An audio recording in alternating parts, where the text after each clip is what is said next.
नमस्कार दोस्तों, जागृति क्लासेस के ऑनलाइन प्लेटफॉर्म पे आपका स्वागत है। जैसा कि हम लोग पिछली क्लास में अध्ययन कर रहे थे जीन पियाजे से संबंधित, जीन पियाजे के संज्ञानात्मक विकास से संबंधित हमने पिछली क्लास में कुछ उसके कॉन्सेप्ट समझे थे और उसी कड़ी में आज हम लोग स्टार्ट करते हैं जीन पियाजे का संज्ञानात्मक विकास। बालक का जो जीन पियाजे का संज्ञानात्मक विकास है या बालक के विकास की जो अवस्थाएं हैं, संज्ञानात्मक विकास की अवस्थाओं को जीन पियाजे ने 4 भागों में बांटा था। कितने भागों में? 4 भागों में संज्ञानात्मक विकास की अवस्थाएं। जीन पियाजे ने बालक के संज्ञानात्मक विकास की अवस्थाओं को 4 भागों में बांटा। पहली अवस्था थी संवेदी पेशीय अवस्था। कौन सी थी? संवेदी पेशीय अवस्था, सेंसरी मोटर डेवलपमेंट। दूसरी अवस्था थी पूर्व संक्रियात्मक अवस्था, प्री ऑपरेशनल स्टेज, पूर्व संक्रियात्मक अवस्था। और तीसरी थी मूर्त संक्रियात्मक अवस्था, मूर्त संक्रियात्मक अवस्था, जिसको हम इंग्लिश में बोलते हैं कंक्रीट ऑपरेशनल स्टेज। और लास्ट थी अमूर्त या औपचारिक संक्रियात्मक अवस्था। पहली कौन सी थी बेटा? सबसे पहली अवस्था थी संवेदी पेशीय अवस्था, जिसको सेंसरी मोटर डेवलपमेंट स्टेज बोलते हैं। इस अवस्था का जो टाइम पीरियड था वो था जन्म से 2 वर्ष। जन्म से 2 वर्ष। बालक के जन्म से 2 वर्ष तक की जो अवस्था होती है उसे हम कौन सी अवस्था बोलते हैं? संवेदी पेशीय अवस्था बोलते हैं। कौन सी अवस्था बोलते हैं हम? संवेदी पेशीय अवस्था। दूसरी अवस्था है हमारी पूर्व संक्रियात्मक अवस्था। पूर्व संक्रियात्मक अवस्था का समय 2 साल से लेकर के 7 साल तक। मूर्त संक्रियात्मक अवस्था का समय 7 साल से लेकर के 11 साल तक। और अमूर्त संक्रियात्मक अवस्था का समय 11 वर्ष के बाद की जो अवस्था होती है उसे हम अमूर्त या औपचारिक संक्रियात्मक अवस्था कहते हैं। जीन पियाजे ने बालक के संज्ञानात्मक विकास की अवस्थाओं को 4 भागों में बांटा। कितने भागों में? 4 भागों में। संवेदी पेशीय अवस्था जन्म से 2 वर्ष तक, पूर्व संक्रियात्मक अवस्था 2 साल से 7 साल तक, मूर्त संक्रियात्मक अवस्था 7 साल से 11 साल तक, और अमूर्त या औपचारिक संक्रियात्मक अवस्था 11 साल के बाद की अवस्था। क्लियर है? अब हम देखेंगे कि इन एक अवस्थाओं में बालक में क्या क्या चेंजेस होते हैं। सबसे पहली हम देखते हैं संवेदी पेशीय अवस्था। कौन सी है सबसे पहली है संवेदी पेशीय अवस्था। देखो, संवेदी पेशीय अवस्था जिस नाम से ही पता चल रहा है हमें, सबसे पहले तो संवेदनाएं और पेशीय। संवेदी का मतलब है कि बालक को ज्ञान की प्राप्ति संवेदनाओं से होती है। किससे होती है? संवेदनाओं से होगी। और पेशीय का मतलब क्रियाएं करने से होगी।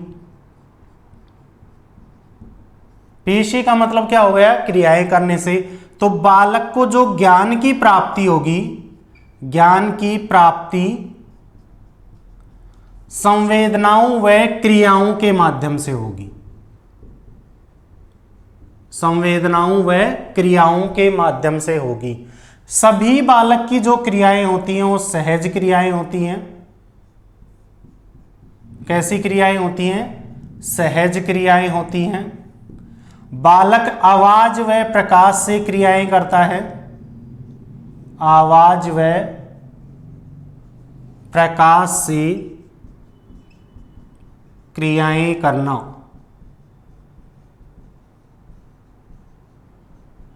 बालक किससे क्रियाएं कर रहा है? आवाज व प्रकाश से क्रियाएं कर रहा है। और मोस्ट इंपोर्टेंट, बालक में वस्तु स्थायित्व का ज्ञान प्राप्त होता है। वस्तु स्थायित्व का ज्ञान प्राप्त होता है। वस्तु स्थायित्व को बोलते हैं हम ऑब्जेक्ट परमानेंस। किसी भी वस्तु के बारे में उसका ज्ञान प्राप्त करना। इनको समझते हम कैसे कैसे होता है। सबसे पहले मैंने बताया कि बालक को ज्ञान की प्राप्ति किस किस से होती है, संवेदनाओं से व क्रियाओं के माध्यम से। कैसे, मान के चलिए छोटा बच्चा है, इसका एज ग्रुप कौन सा है, 0 से 2 वर्ष। तो 0 से 2 वर्ष तक का जो बच्चा है वो खेलता रहता है, आंगन में खेलता रहता है, और जैसे ही वो धीरे धीरे आंगन में खेलता खेलता धीरे धीरे चूल्हे के पास जाता है, चूल्हे के पास जाने के बाद तुरंत वापस लौट के आता है। क्यों? क्योंकि उसे जैसे ही वो चूल्हे के पास जाएगा उसको गर्म होने की संवेदना मिलेगी। चूल्हा गर्म होता है तो जैसे ही उसका हाथ थोड़ा सा चूल्हे के पास जाएगा तो उसको गर्मी का एहसास होगा। फिर वो क्या करेगा, उस चूल्हे से डरने लग जाएगा। वो ये बोलेगा कि नहीं नहीं, चूल्हे के पास क्या है, गर्म है। तो बालक को ज्ञान की प्राप्ति किससे हो रही है, संवेदनाओं के माध्यम से। बालक कुछ ना कुछ एक्टिविटी करता है, या तो खेलेगा, कूदेगा, हंसेगा, कुछ ना कुछ क्रियाएं करेगा। बालक को ज्ञान की प्राप्ति किससे हो रही है, संवेदनाओं के माध्यम से और क्रियाओं के माध्यम से। बालक की जितनी भी क्रियाएं होती हैं वो सहज क्रियाएं होती हैं। सहज क्रियाओं का मतलब होता है किसी से रिफ्लेक्ट होती हैं, किसी ना किसी से उसके ऊपर प्रभाव पड़ता है और बिल्कुल बिना किसी के प्रेशर से होती है। जैसे बड़े भाई को देख करके छोटा बच्चा कुछ क्रियाएं करेगा, करता है नहीं करता, या बड़े व्यक्ति का अनुसरण करता है वो। कई बार जैसे पापा बोल, जिस प्रकार से मम्मी या पापा बोलने की कोशिश करता है सेम उसकी नकल निकालता है बालक। सहज क्रियाओं का मतलब होता है रिफ्लेक्टिव, किसी से रिफ्लेक्ट होती हैं, किसी से प्रभावित होती हैं। और बालक आवाज व प्रकाश से क्रियाएं करता है। देखा है ना, छोटे बच्चे को आप सुला दो, सो गया छोटा बच्चा, जैसे लाइट जलाओगे तुरंत आंख खोल लेगा, फिर लाइट बंद करोगे आंख बंद कर लेगा, फिर लाइट ऑन की फिर आंख खोल लेगा। मतलब बालक किससे कर रहा है, प्रकाश से क्रियाएं कर रहा है। होता है नहीं होता। आवाज, जैसे छोटे बच्चे को बाहर कुछ भी आवाज सुन गई, जैसे कोई रेहड़ी वाले आते हैं कुछ ना कुछ सामान बेचने के लिए, तो बालक तुरंत, छोटा बच्चा बालक भाग के जाएगा और भाग के गेट के ऊपर खड़ा हो जाएगा। क्यों? क्योंकि उसको दूर से ही जो रेहड़ी वालों के पास वो बजाने का यंत्र होता है ना, उससे वो बजाते हैं। जैसे गांव में कुल्फी लेने वाले, कुल्फी बेचने वाले आते हैं, तो वो क्या होता है, एक भोंपा होता है, उसको वो बजाते हैं, जोर जोर से सीटी बजाते हैं। तो बच्चा सो रहा होगा तो भी उस सीटी की जैसे ही उसे आवाज सुनाई देगी तुरंत बच्चा क्या बोलेगा कि आइसक्रीम वाला आ गया।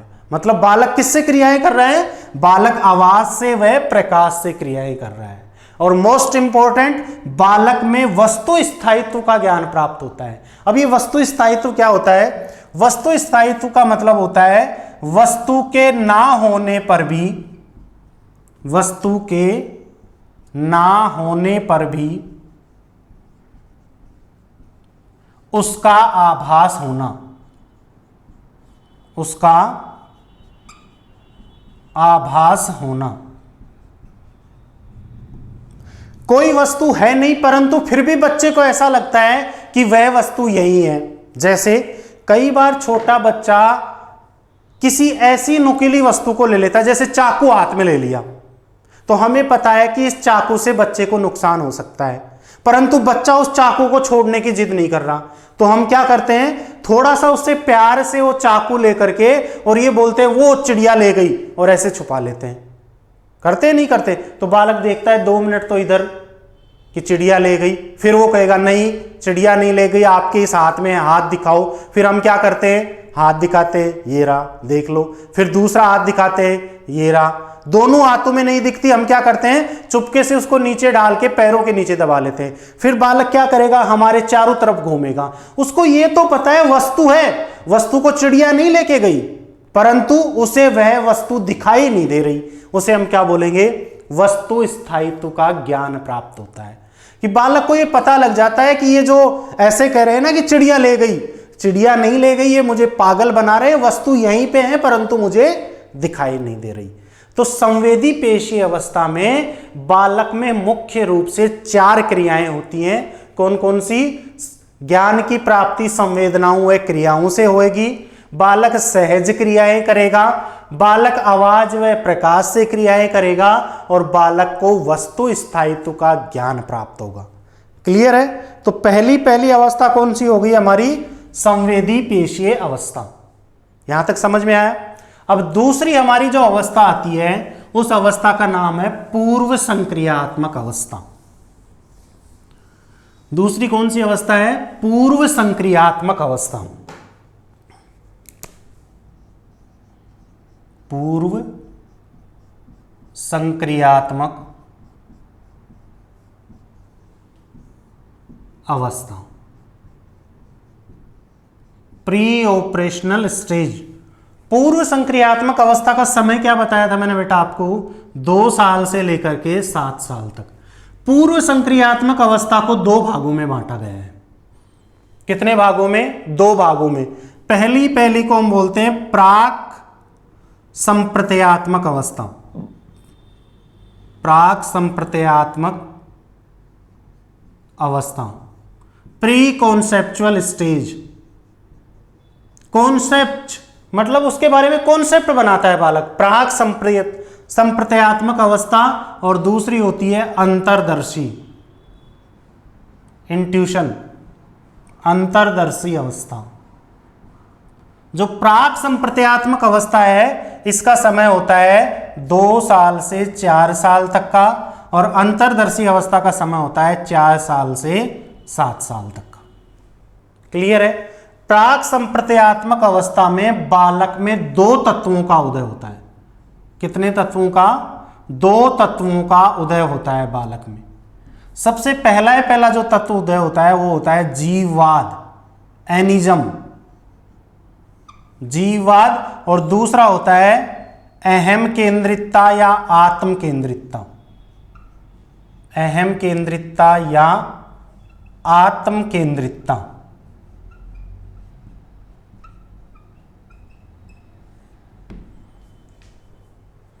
पहली कौन सी अवस्था है इसकी? इसकी है प्राक संप्रत्ययात्मक अवस्था।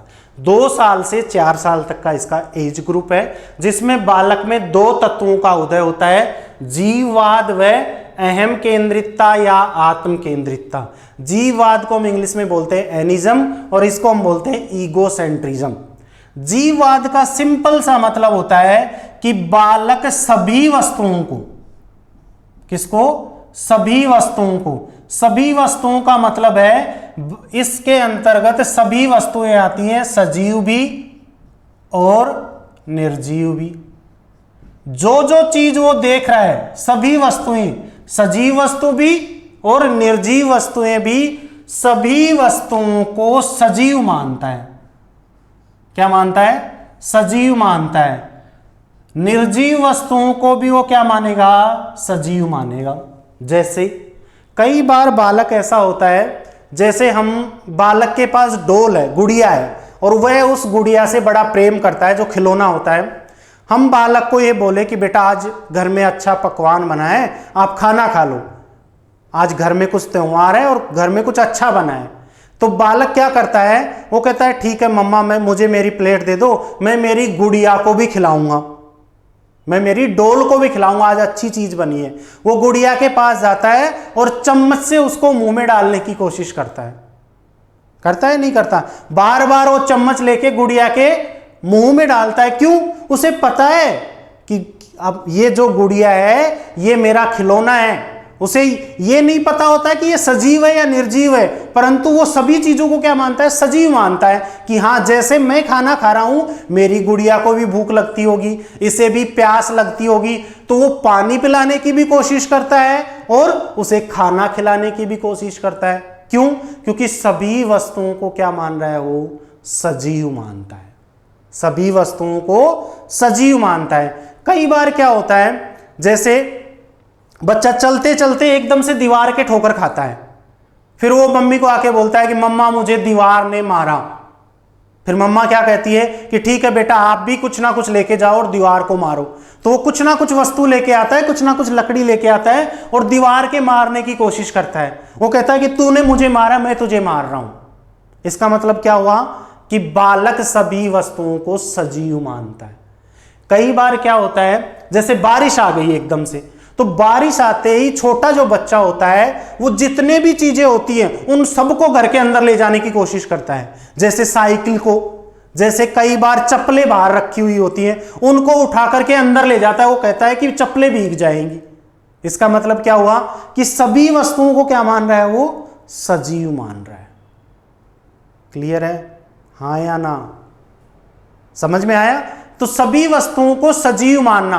बालक चलता चलता सड़क पे ठोकर खा करके गिर जाता है और उठने के बाद वो ये बोलता है कि सड़क ने मुझे धक्का मारा।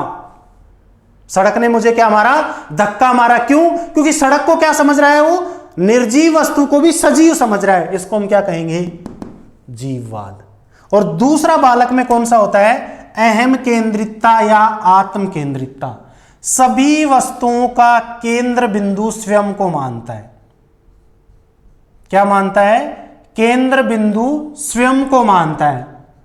वह दूसरे के दृष्टिकोण और स्वयं के दृष्टिकोण में अंतर नहीं कर पाता। अंतर नहीं करना कि दूसरे का क्या दृष्टिकोण है और मेरा क्या दृष्टिकोण है, दोनों में डिफरेंस नहीं कर पाता। वो ये मानता है कि जैसा मैं बोल रहा हूं वैसा ही सही है। मैंने बोल दिया, मैं ही इसका सेंटर बिंदु हूं, जैसा मैं कर रहा हूं वैसा ही घटित हो रहा है इस संसार में। अगर मैं चल रहा हूं तो संसार भी चल रहा है, मैं रुक गया तो संसार भी रुक गया। सभी वस्तुओं का केंद्र बिंदु किसको मानेगा? स्वयं को मानेगा। जैसे क्या होता है, कई बार छोटा बच्चा अपने पापा के साथ घूम रहा होता है शाम को, और वह शाम को जब घूम रहा होता है तो आकाश में तारों को देख करके बोलता है कि देखो पापा, तारे मेरे साथ चल रहे हैं।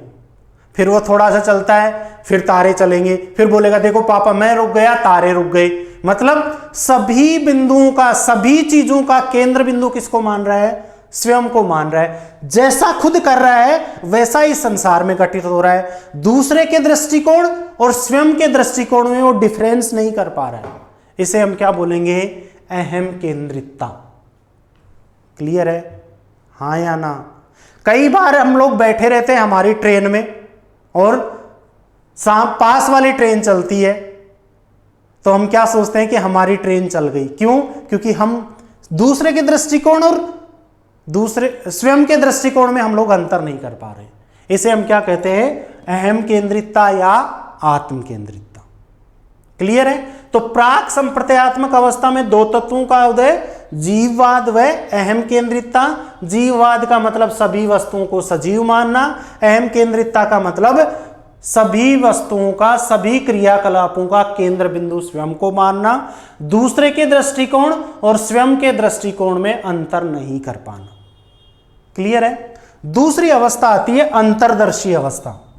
दूसरी कौन सी है? अंतर्दर्शी अवस्था। देखो अंतर्दर्शी अवस्था में क्या क्या होता है? अंतर्दर्शी अवस्था में सबसे पहले तर्क शक्ति का उदय होता है। विकास नहीं हो रहा है यहां पे, तर्क शक्ति का उदय होना। थोड़े बहुत लॉजिक लगाने लग जाता है, ऐसा क्यों होता है, कैसे होता है, ये क्यों हुआ, कैसे हुआ, क्या होगा, इस तरह के क्वेश्चन करने लग जाएगा। तर्क शक्ति का उदय होता है, उसे साधारण मानसिक क्रियाओं की समझ हो जाती है। साधारण मानसिक क्रियाओं की समझ, साधारण मानसिक क्रियाओं की समझ हो जाती है उसको, परंतु इसके पीछे के नियमों का पता नहीं चलता। परंतु पीछे के नियमों का पता नहीं चलता कि इसके पीछे कौन कौन से नियम है। एक बार लिख लेते हैं, फिर हम लोग समझने की कोशिश करेंगे। तर्क शक्ति का उदय होता है, साधारण मानसिक क्रियाओं की समझ होती है, परंतु उसके पीछे के नियमों का पता नहीं चलता। ज्ञान की समझ हो जाती है, परंतु उसे उपयोगिता की समझ नहीं होती। ज्ञान की समझ परंतु उपयोगिता की समझ नहीं होती।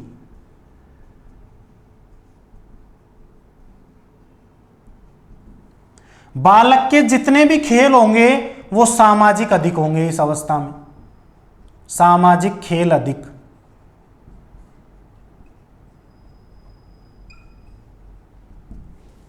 कैसे होता है इनको समझने की कोशिश करते हैं। देखो बालक में तर्क शक्ति का उदय होता है, बालक क्वेश्चन करने लग जाता है कि ये क्यों होता है, कैसे होता है, क्या होगा, इस तरह के सिंपल सिंपल क्वेश्चन करने लग जाता है। ये क्यों है, पेड़ क्यों चल रहे हैं, पेड़ क्यों भाग रहे हैं मेरे साथ साथ, ये ट्रेन क्यों चल रही है मेरे साथ साथ, जैसे मैं चल रहा हूं वैसे तारे क्यों चल रहे हैं, इस तरह की समझ उसमें पैदा होने लग जाती है। बालक को साधारण मानसिक क्रियाओं की समझ, साधारण मानसिक क्रियाओं का मतलब है ऐसे हमने लिख दिया 2 + 2, तो बालक 1 2 1 2 फिर गिनेगा 1 2 3 4 और 4 लिख देगा। अगर बाई चांस बालक को हमने ऐसा लिख के दे दिया 2 + 2, तो बालक क्या करेगा 22। आ रहा है समझ में? उसे साधारण मानसिक क्रियाओं की समझ है, परंतु उसके पीछे नियम कौन कौन से है उनका पता नहीं चलता। 2 + 2 इस प्रकार से दे दिया तो 4 कर देगा, और ऐसे लिख दिया तो 22। 1 + 1 = 11। जैसे एक बालक को 2 गिलास लिए हमने, समान आकार के गिलास हैं और दोनों गिलासों में समान पानी भरा है। एक गिलास ये, दूसरा गिलास ये, समान आकार है और समान पानी भरा है। इस गिलास में भी 1 लीटर पानी भरा हुआ है, इस गिलास में भी 1 लीटर पानी भरा हुआ है। बालक से हमने पूछा कि किस गिलास में पानी सबसे ज्यादा है, तो बालक ने क्या बोला कि दोनों गिलासों में पानी समान है। अब क्या किया कि जो दोनों गिलास थे उन दोनों गिलासों का पानी दूसरी वस्तु में डाला, हमने दूसरे गिलासों में डाला, और उन गिलासों का साइज क्या था, एक गिलास ऊपर से तो पतला था, नीचे से सकड़ा था। ऊपर से पतला, नीचे से मोटा था वो, परंतु लंबा था। ऊपर से तो नुकीली और नीचे से वो जैसे होता है ना गुमटी टाइप का, इस तरह का था। और एक गिलास सेम था। अब दोनों गिलासों में वो जो 2 गिलास थे उनका पानी डाला। उनसे पूछा गया बालक से कि बेटा कौन से गिलास में सर्वाधिक पानी है, तो बच्चे ने क्या बताया, जो गिलास लंबा था, जो बड़ा दिख रहा है गिलास, उस गिलास में वह पानी ज्यादा बताता है कि शायद जो बड़ा है उसी में पानी ज्यादा होगा, परंतु पानी की मात्रा तो दोनों में समान है। तो बालक को साधारण मानसिक क्रियाओं की समझ हो जाती है, परंतु उसके पीछे के नियमों का पता नहीं चलता। बालक को ज्ञान की समझ परंतु उपयोगिता की समझ नहीं होती। कैसे? जैसे हमारी मम्मी ने यह बताया कि बेटा आपसे जो बड़े होते हैं उनको अंकल बोलना है, कि आपसे जो भी बड़ा है समाज में उसको अंकल बोलना है। बच्चे को पता लग गया कि मेरे से बड़ा जो भी होगा उसे अंकल बोलूंगा। एक बार क्या होता है, अचानक से उसका कजिन भाई आ जाता है जो उससे बड़ा है, कजिन ब्रदर जो दूर रहता था और वो आ गया छुट्टियों में और मिलने के लिए वो उसके घर आता है। तो जैसे ही वो घर पे आता है तुरंत छोटा बच्चा भाग करके जाएगा और मम्मी को ये बोलेगा, मम्मी मम्मी अंकल आ गए, मम्मी मम्मी अंकल आ गए। उसे ज्ञान की तो समझ है कि अपने से बड़े को अंकल बोलना है, परंतु ये समझ नहीं है कि कौन अंकल है कौन भाई है। ज्ञान की समझ परंतु उपयोगिता की समझ नहीं होती उसे। और बालक के खेल सामाजिक अधिक होते हैं। कैसे? क्योंकि बच्चा इस उम्र में ज्यादातर सामाजिक खेल खेलता है जो समाज उसे स्वीकार करती है। जैसे चोर सिपाही का खेल खेलते हैं ना, चोर सिपाही का खेल। बच्चे पुलिस वाले बनना पसंद करेंगे जिनको पुलिस में जाने का शौक है, आर्मी में जाने वाले बच्चे आर्मी मैन बनने की कोशिश करेंगे, डाकिया बनने की कोशिश करेंगे जिसको डाक सेवा में जाना है। मतलब बच्चे के खेल सामाजिक अधिक होते हैं, जिनको समाज में ज्यादा रेस्पेक्ट मिलती है, बच्चा खेल उसी प्रकार के खेलता है। तो इस अवस्था में बच्चे के खेल सामाजिक अधिक होते हैं। क्लियर है? तो पूर्व संक्रियात्मक अवस्था का समय क्या हो गया, 2 साल से 7 साल तक। पूर्व संक्रियात्मक अवस्था को कितने भागों में बांटा, 2 भागों में बांटा, प्राक संप्रत्ययात्मक अवस्था और अंतर्दर्शी अवस्था। प्राक संप्रत्ययात्मक अवस्था का समय होता है 2 साल से 4 साल तक, जिसमें 2 तत्वों का उदय होता है। जीववाद सभी वस्तुओं को सजीव मानता है और अहम केंद्रितता सभी वस्तुओं का केंद्र बिंदु स्वयं को मानता है। अंतर्दर्शी अवस्था में तर्क शक्ति का उदय होना प्रारंभ हो जाता है। साधारण मानसिक क्रियाओं की समझ हो जाती है, परंतु उसके पीछे के नियमों का पता नहीं चलता। ज्ञान की समझ परंतु उपयोगिता की समझ नहीं, और बालक के खेल सामाजिक अधिक होते हैं। क्लियर है? तीसरी हमारी अवस्था आती है मूर्त संक्रियात्मक अवस्था। तीसरी अवस्था कौन सी आती है? मूर्त संक्रियात्मक अवस्था।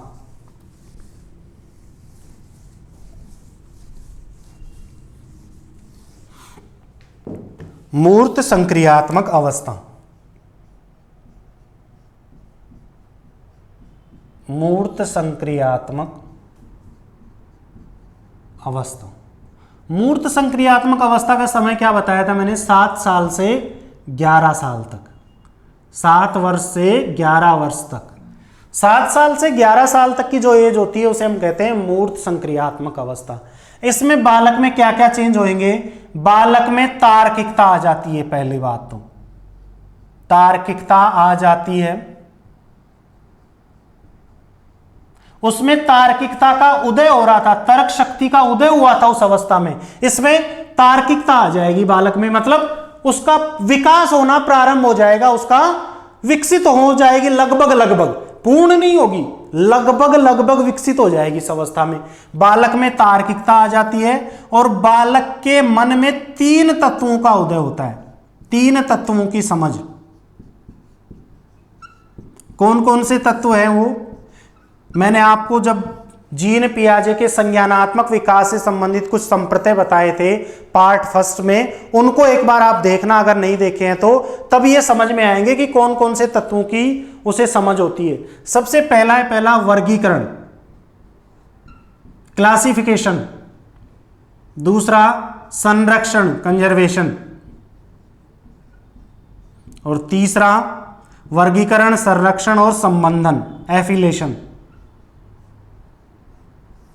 इन 3 तत्वों की समझ बालक को हो जाती है। बालक वर्गीकृत करने लग जाता है, वर्गीकरण करने लग जाता है कि 2 + 2 कितने होते हैं? 4 होते हैं। भले इसको आप 2 + 2 ऐसे लिखोगे तो भी 4 होगा, 2 + 2 ऐसे लिखोगे तो भी 4 होगा। बालक में जो ज्ञान उसे दिया गया है उसे वह लंबे समय तक याद रखेगा। हमने बालक को यह सिखा दिया कि बेटा आपसे जो बड़ा है उसे अंकल बोलना है, ये तो आपके अंकल लगते हैं और ये आपके कजिन ब्रदर लगते हैं। भले ये बड़े हैं, लंबाई में बड़े हैं, परंतु ये तो आपके अंकल लगते हैं और ये आपके कजिन ब्रदर हैं। आपको इनको भाई बोलना है और इनको अंकल बोलना है। तो बच्चे को जो ये ज्ञान दिया गया है उसकी समझ उसे लंबे समय तक याद रहेगी। जब दोबारा कभी वो भाई आएगा तब उसे भाई बोलेगा और अंकल आएंगे तो उसे अंकल बोलेंगे, और उसमें संबंधन, एफिलेशन करने लग जाता है कि कौन मेरा भाई है और कौन मेरा अंकल है। क्लियर है? अब यहां पे बालक का जो ज्ञान होता है वो तार्किकता आ जाती है, परंतु कहां तक आती है? जैसे बालक को यह बताया ए से बड़ा बी है, बी से बड़ा सी है, सी से बड़ा डी है। बालक को कुछ इस तरह का बताया हमने कि बेटा ए से बड़ा बी है, बी से बड़ा सी है, सी से बड़ा डी है, तो सबसे बड़ा कौन होगा? सबसे बड़ा कौन होगा? तो बालक सोचने लग जाता है। या बालक से ऐसे पूछा कि सबसे छोटा कौन होगा, तो बालक को यह ज्ञान भी नहीं होता। इसका मतलब क्या हुआ कि बालक को आरोही अवरोही क्रम में व्यवस्थित करना इस अवस्था में नहीं आता है। बालक में ज्ञान नहीं होता कि कौन सा आरोही है, कौन सा अवरोही है। होता है ना आरोही अवरोही वाला जो क्रम है, बालक को यह समझ नहीं होती। जैसे राम से बड़ा मोहन, मोहन से बड़ा श्याम, श्याम से बड़ा सीता, या श्याम से बड़ा लक्ष्मण, तो सबसे बड़ा कौन? बालक नहीं बता पाएगा। सबसे छोटा कौन? बालक नहीं बता पाएगा। इसे हम क्या कहते हैं? मूर्त संक्रियात्मक अवस्था। मूर्त संक्रियात्मक अवस्था का समय कौन सा है? 7 साल से 11 साल तक। इस अवस्था में क्या क्या चेंजेस होते हैं? बालक में तार्किकता आ जाती है, बालक में 3 नए तत्वों का उदय होता है, वर्गीकरण, संरक्षण और संबंधन। और लास्ट हमारी अवस्था आती है अमूर्त संक्रियात्मक अवस्था या औपचारिक संक्रियात्मक अवस्था। लास्ट कौन सी आती है हमारी? अमूर्त संक्रियात्मक अवस्था या औपचारिक संक्रियात्मक अवस्था। इसका टाइम पीरियड होता है 11 वर्ष के बाद की अवस्था। बालक में सभी चीजों का स्पष्ट रूप से उदय हो जाएगा। बालक में तार्किकता भी आ जाएगी पूर्ण रूपेण, पूर्ण रूपेण। बालक को अमूर्त तथ्यों का भी पता लग जाएगा, बालक का ज्ञान अधिक लचीला हो जाएगा, बालक का ज्ञान क्रमबद्ध हो जाएगा। जैसे ए बराबर बी, बी बराबर सी, इसलिए ए के बराबर सी होगा। बालक को ये समझ हो जाएगी इस अवस्था में। कौन सी अवस्था में? अमूर्त या औपचारिक संक्रियात्मक अवस्था में बालक को ये समझ हो जाएगी। तो जीन पियाजे ने बालक के संज्ञानात्मक विकास की 4 प्रमुख अवस्थाएं बताई थी। संवेदी पेशीय अवस्था, पूर्व संक्रियात्मक अवस्था, मूर्त संक्रियात्मक अवस्था और अमूर्त संक्रियात्मक अवस्था। उम्मीद करता हूं आपको समझ में आया होगा। इसके नेक्स्ट लेक्चर में हम लोग जीन पियाजे का जो नैतिक विकास का सिद्धांत है उसको समझेंगे। मैंने आपको कोहलबर्ग वाले सिद्धांत में दोनों में डिफरेंस बताया था कि ऑप्शन में इस तरह के क्वेश्चन आ जाएं तो कैसे करना है। हम लोग नेक्स्ट लेक्चर में जो जीन पियाजे का नैतिक विकास का सिद्धांत है उसको समझेंगे। तब तक घर पे रहिए, सेफ रहिए, सुरक्षित रहिए। जय हिंद।